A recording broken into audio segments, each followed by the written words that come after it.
Hey folks, you can now listen to Idioms on several podcast outlets. We're on Apple Podcasts, Spotify, Anchor, Breaker, Pocket Cast, Radio Public, and Google Podcasts. Search Idioms David Dyer on any one of those and subscribe. And welcome to Idioms episode 16. I'm your host, David Dyer, and Idioms is my mini-cast. 5 minutes at the most, or just about the time it takes to read a page from a Tolstoy novel. And as the name implies, I talk about idioms, those phrases we use in everyday conversation that seem completely out of place, yet you know exactly what they mean by the way they're being used. Good, so let's go. This is Idioms episode 16, and the idiom we're going to cover today is cut the mustard. You've heard it. You know, I thought I had a chance with her. I lost a little weight, trimmed the nose hairs, learned a couple big words, but at the end of the day, it looks like I just didn't cut the mustard. Literal meaning, to take a knife and slice off a piece of mustard that's obviously been sitting out in the sun way too long. Contextual meaning, to succeed or meet someone's expectations. So let's explore the origin. Well, if you haven't seen a pattern that's developed over the course of several episodes, I'll break it down for you. There are several theories on the beginnings of this one, but nobody seems to know for sure. Let me tell you what. The world of idioms is filled with a cover-your-butt kind of attitude, which annoys me, but at the same time, it's probably best given the litigious society we live in. Well, let's let the fine folks at grammarphobia.com kick this one off, because they say the first evidence of the phrase was from a story published by O. Henry in 1902, where he used the phrase to express to work or to be able to accomplish something.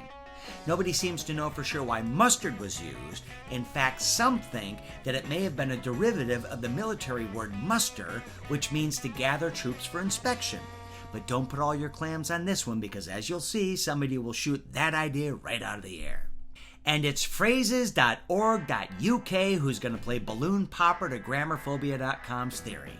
Because they say there's no way the word muster plays a part in the origin, because to muster means to call together soldiers, sailors, or prisoners for parade, and to cut the muster, or not show up, would be a breach of discipline and therefore not the words you would use to express that someone had met high expectations.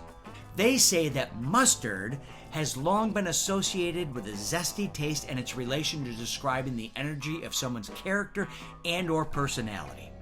According to them, it dates all the way back to 1672 when the term keen as mustard was first recorded. And they mention the term cut or cutting has long been used to mean exhibiting. So in short, cutting the mustard would mean exhibiting a zesty character. Now I'd buy that. Maybe.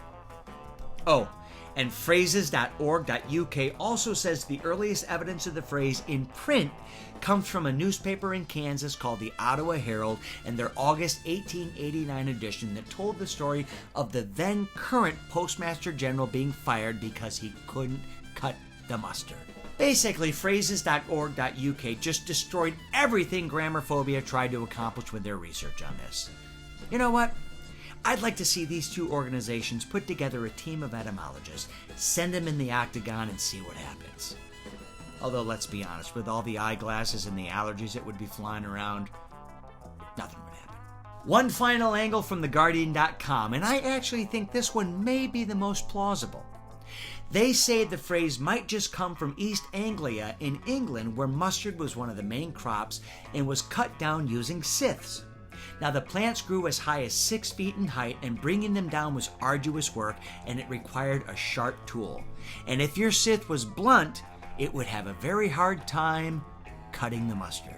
And therefore, anyone who could cut the mustard was someone who kept their tool sharp and was on top of their game. I like that one. It's nice. It's simple. No topping each other with dates, no one-upsmanship by degrading another resource's theories. Just a simple, straightforward explanation that seems to have met all of our expectations. Thank you, TheGuardian.com, for wrapping this one up with an origin theory that has certainly cut the mustard. Even though we're not 100% sure that's the right one. So that's it.